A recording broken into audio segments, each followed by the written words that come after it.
আসসালামু আলাইকুম, সবাই কেমন আছেন? তো আজকে আমি শামুক নিয়ে কিছু কথা বলতে চাই। ঝোপঝাড় বা বন জঙ্গলে বা ফসলি জমিতে এই শামুকগুলো দেখতে পাওয়া যায়, বা শুকনো জায়গায় এই শামুকগুলো দেখতে পাওয়া যায়। শামুকের ইংরেজি নাম হচ্ছে স্নেইল। বর্তমান সময়ে শামুকের শ্লেষ্মা বা মিউকাস কাজে লাগিয়ে পৃথিবীর বিভিন্ন দেশে বিভিন্ন প্রসাধনী পণ্য তৈরি করা হয়। দক্ষিণ কোরিয়া সহ বিভিন্ন দেশে শামুকের মিউকাসযুক্ত প্রসাধনী পণ্যের ব্যবহার অনেক বৃদ্ধি পেয়েছে। বিভিন্ন জাতের শামুক পৃথিবীর বিভিন্ন দেশে খাবার হিসেবে খেয়ে থাকে। যে শামুকের মধ্যে প্রচুর পরিমাণে রয়েছে প্রোটিন, কম চর্বিযুক্ত এবং আয়রন, ম্যাগনেসিয়াম ও ভিটামিনের মতো পুষ্টি একটি বিশেষ উৎস রয়েছে শামুকের মধ্যে।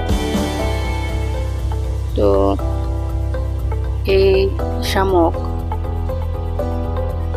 মানুষের জন্য যেমন খাবার হিসেবে গ্রহণ করা যায়, আবার এই শামুক খাবার হিসেবে গ্রহণ করার ফলে ভুল শামুক খাবার হিসেবে গ্রহণ করার ফলে সেগুলো আবার মানুষের মৃত্যু পর্যন্ত ঘটে যেতে পারে।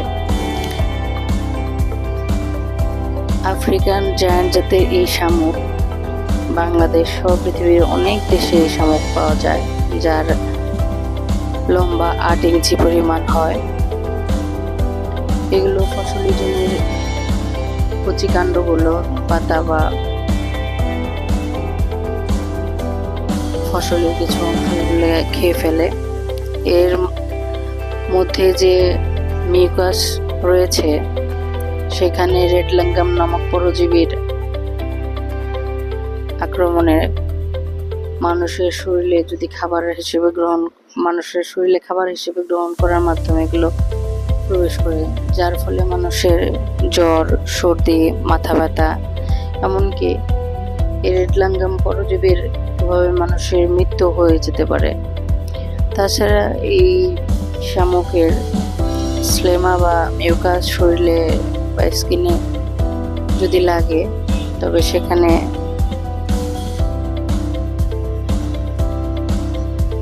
ক্যান্সার পর্যন্ত হয়ে যেতে পারে।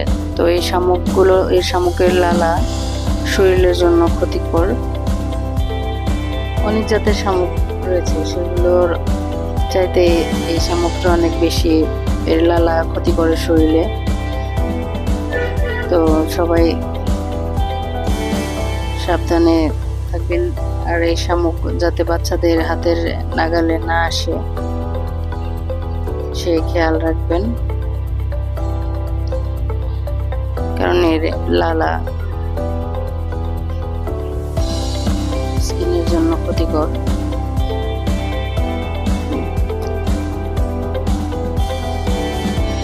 যার কারণে বাচ্চাদের খেয়াল রাখতে হবে যাতে তারা এই শামুকগুলো কখনোই হাতের নাগালে না নিয়ে আসে। তো আমাদের বড়দের খেয়াল রাখতে হবে। আর সবাই কেমন আছেন আমাকে কমেন্টে জানাবেন,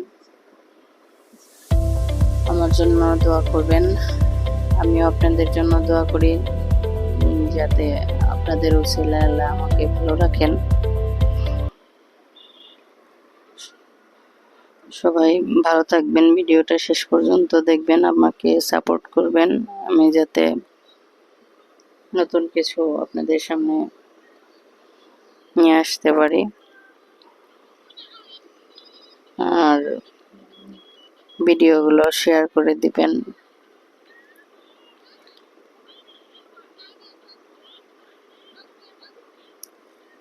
সবাই ভালো থাকবেন। আসসালামু আলাইকুম ওয়া রাহমাতুল্লাহি ওয়া বারাকাতুহু।